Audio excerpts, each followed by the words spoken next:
What up, YouTube? Before we start the video, we got a very important announcement for you. That's right. We have our new milestone giveaway for 2,000 subscribers. That is a CGC 9.8 graded Thor #1. This cover is a Nick Klein sketch variant that is also signed by Donny Cates. What? Are you crazy? Yes, we are. When we hit 2,000 subs, we're giving away this bad boy. So make sure to hit that subscribe button, ring that bell, and give us a like. It would be much appreciated because we want to give this away, but we only can do that when we hit 2,000 subs. Let's get to the video. What up, comic fam? I'm Jim. I'm Nate.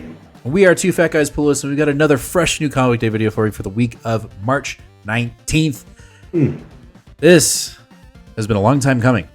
Yeah. This is a beefy haul. We have 14 books. So let's stop stalling. Strap in. And let's go. We're kicking it off with Images, The Deviant, issue number 9 from Tiny Onion. Yeah. So this is starting out super strong. So this has been on a hiatus. And the last thing that we saw was pretty much that everything points to Doom. Everything points to Doom. No, everything points to our main character, who I cannot. I don't remember his name. Steve. That's frustrating. Steve. Jason. His name is Michael. Everything pretty much points to Michael being the copycat killer, and Derek, his boyfriend, is absolutely reeling from this information and trying to figure out whether it's really true. He's still convinced, even though they literally found the bloody Santa Claus suit in his closet, like with the hatchet, like, you know what I mean? And nope, he's like, no, we're gonna do it. I know it's not it. So I'm interested to see. This book has always had a really slow dread sort of feeling. Like it almost is like you're like, I know the jump scare's right there. I know it's right there. It's been great. It's been really good. It's classic Tinian. And like I've said about this book in the past, but it's been quite a while, this book feels so intimately personal. As a person like Tinian who is out queer and has, and this, our character throughout the story has struggled with their queer identity, it feels like a real poignant story. Right on. Well, I love it. Art's great. Story's great. I'm happy. Quick, I'm sorry. No. I'm happy that you're excited about it, and I'm not looking forward to it. All right, and because of the horror. Next up, we have the Power Fantasy book number 7, or issue number 7. Karen Gillan is still cooking on this book. Up is down, down is up. It just, when you think you have an idea of what direction we're really going in and what the geo and universal politics of this book is, you don't. You just don't. We just know that at some point it's just going to end very badly for the Earth. I think that's really where we're going with it. And this cover probably is no exception to that idea. It doesn't look good. No, it really doesn't. I think we're going to get an eye on the kaiju monster that we saw or hinted at, I think in issue 3, I believe. Yeah, it's been a while. So again, superpowered beings that have the nuclear arsenal within them. So if one of them goes off, the Earth is done, and there's like 15 of them. So if you're interested in a story like that, this book's for you, and I'm excited for it. I cannot wait to read this. All right, after that, we have this. Give me 1 second. Yeah. A few moments later. Well, Everybody okay? yeah, we have one of those Roombas. Mm-hmm. And it just killed itself. It just went over the stairs and just, I'm done. I don't want to clean anymore. That's the AI, man. I'm taking it. I guess I'm going to leave that in the show. All right, let's keep on going. We got the Sacrificers, issue number 15. Okay, so Sacrificers, we've been in this art, but guess what? We haven't had this on the show since it started. Yep. So we are actually going to, when we review this, it'll be quick. It's not going to be a 4-issue review, but we're going to highlight the whole plot line. Cool. So nothing to talk about here as far as what it is, except that this book's amazing, and I can't wait to talk about this whole plotline. Yeah, it should be good. I mean, I'm looking forward to your what is it? Your essay. Yes. Let's jump over to DC with Absolute Batman issue number 6. You know, this Bruce is just a glutton for punishment, and aren't they all? Yeah. I can't remember exactly what happened in the last issue. I just know that he was kicking ass, and then at some point he got his ass kicked. So I'm assuming that's a continuation here in this book. We just haven't reviewed this book in a while because we haven't been online. A lot of things have happened since this book was last on the show. So I think again we'll probably get a little bit more of a quick overview of what's going on prior to reviewing issue 6. But I am still enjoying the book. I think Absolute is just on fire in a good way, in a very good way. So I'm looking forward to seeing what Bruce and this version of Alfred are up to and how they're going to try to fix Gotham. Right? Yeah. Mm-hmm. Sure. Absolutely.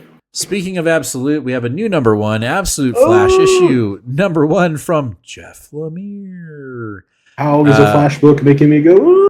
Because it's Jeff Lemire. I think both of us are very excited for this. I know that I'm going to get my dad, who is a huge Flash fan, to read this book. I got to remind him to go pick it up. Yeah, I've seen interiors of this thing. It looks awesome. It's Jeff Lemire. I don't see how you could go wrong. And so it would be shocking if we get here on Sunday and we're both like, this book is poo, because I just don't think that's going to happen. I think we're going to have a really good time. And I'm going to go ahead and say it. Potential patois right here. And that's insane because I'm not. It's just crazy. It's crazy. I was trying to figure out why the artist here sounded. Oh, so familiar. Yeah.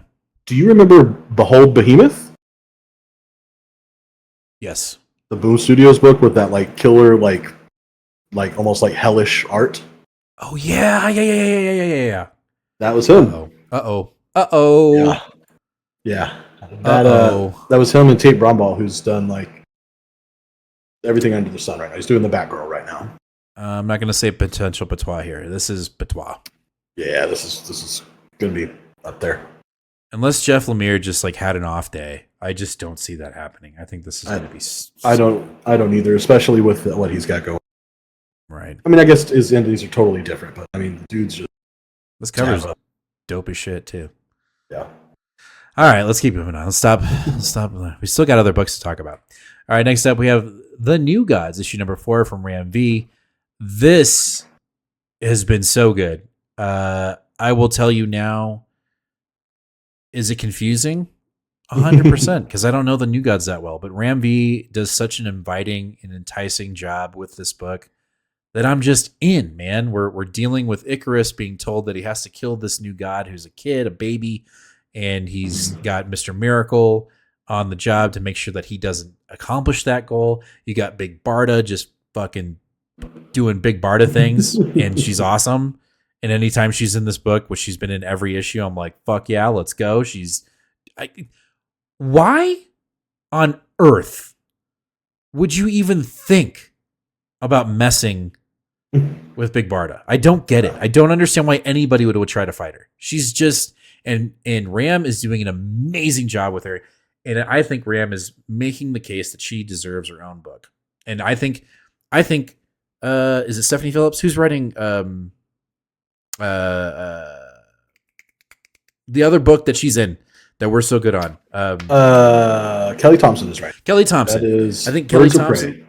Kelly Thompson is also doing a good job, a service of saying that Big Barda deserves her own book. DC, what the fuck are we doing? Okay, so give me it right now. Anyway, New Gods, loving it. I'll even throw it in there, potential patois, but I mean, we know flat.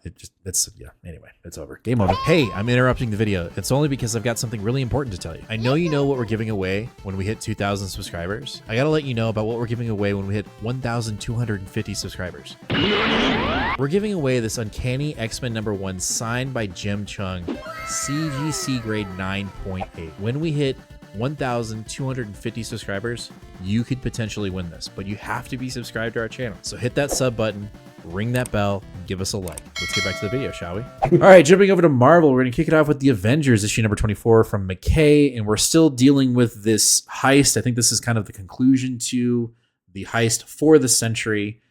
We've got the Grandmaster in the mix. We've got the Camelot Council who've been here since the beginning. This has been a fun storyline.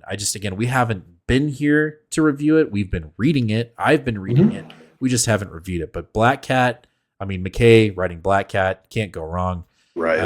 Is Carmilla, is that the same artist throughout this entire arc? I can't remember. I believe so, but Okay, then I'm happy about that because I like the art. I know you were kind of off the last time we reviewed this, but I actually enjoy that art if that's the case.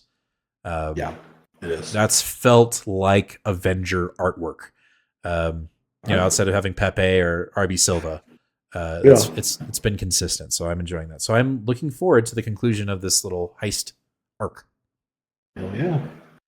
All right, let's jump over to the next book, and that is we've got Cable, Chrome, and Love from David Pepos. I mean, this is also very good.